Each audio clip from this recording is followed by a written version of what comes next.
Hello बच्चों, let's start the question and the question says the protein component of an holoenzyme is called option A है हमारे पास है coenzyme, option B है हमारे पास है cofactor, option C है हमारे पास prosthetic group and option D है हमारे पास है apoenzyme. So let's start with our key concept. The key concept of this question is holoenzyme. ये हमारा की कंसेप्ट है.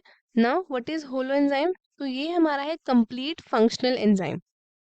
क्या है ये है हमारा कंप्लीट फंक्शनल एंजाइम. ये है कंप्लीट फंक्शनल एंजाइम जो बेसिकली क्या है, ये हमारा कैटालिटिकली एक्टिव होता है. कैटालिटिकली क्या होता है? ये होता है एक्टिव. अब होलो एंजाइम में क्या होता है? तो होलो एंजाइम कंसिस्ट करता है किसका? ये देख लेते हैं. Holoenzyme is equals two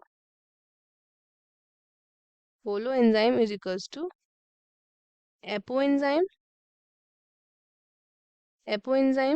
plus cofactor.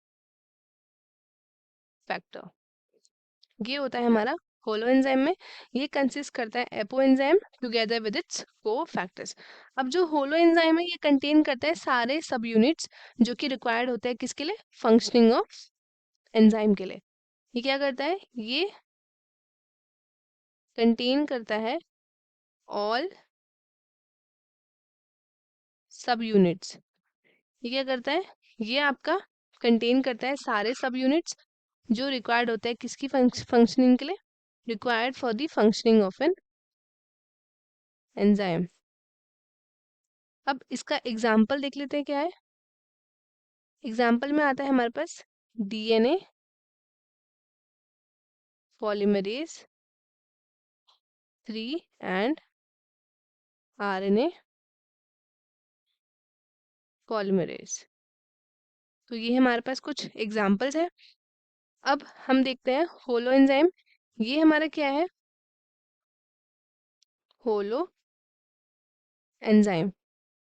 इसको हम क्या बोलते हैं? इसको हम बोलते हैं कॉन्जुगेट एंजाइम भी. कॉन्जुगेट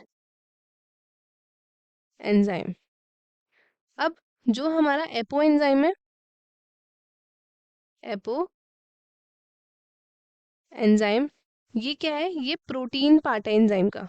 कौन सा पार्ट है? ये है हमारा प्रोटीन पार्ट ऑफ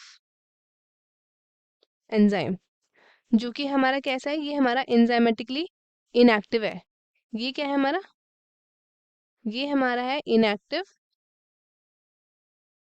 विदाउट को फैक्टर्स. इसके बिना क्या है? ये इसके बिना ये है इनएक्टिव. और को फैक्टर क्या है हमारा? को फैक्टर हमारा नॉन प्रोटीन पार्ट है. नॉन प्रोटीन पार्ट किसका है? Non protein part. तो ये है हमारा होलो एंजाइम का.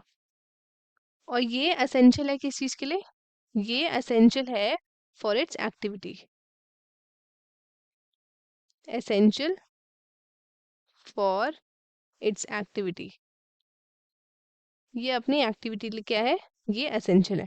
अब को फैक्टर्स कौन कौन से होते हैं आपके? मेटलाइंस हो सकते हैं. जैसे कि मेटलाइंस हो सकते हैं आपके Mg2+, then we have Fe3+, Zn2+. ये आपके क्या हो सकते हैं? ये आपके हो सकते हैं को फैक्टर्स. अब को फैक्टर्स आपके क्या थे? हमने अभी बोला कि को फैक्टर होते हैं आपके कुछ मेटलाइंस भी हो सकते हैं. मेटलाइंस या फिर हम कह सकते हैं ऑर्गेनिक मॉलिक्यूल्स. क्या हो सकता है? मेटलाइंस भी हो सकते हैं as well as organic molecules. जिसको हम क्या बोलते हैं? जिसको हम बोलते हैं को एंजाइम्स. अब हम चलते हैं क्वेश्चन की तरफ.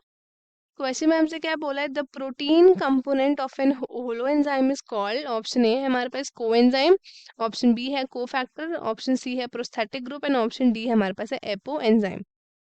The correct option over here is it is apoenzyme. कि कोएंजाइम भी नहीं होगा, कोफैक्टर भी नहीं होगा एंड प्रोस्थेटिक ग्रुप भी हमारा ऑप्शन नहीं होगा। तो इसका करेक्ट ऑप्शन है option D, that is apo enzyme. तो स्टूडेंट्स, आई होप आपको क्वेश्चन अच्छे से समझ में आया है। All the best and thank you.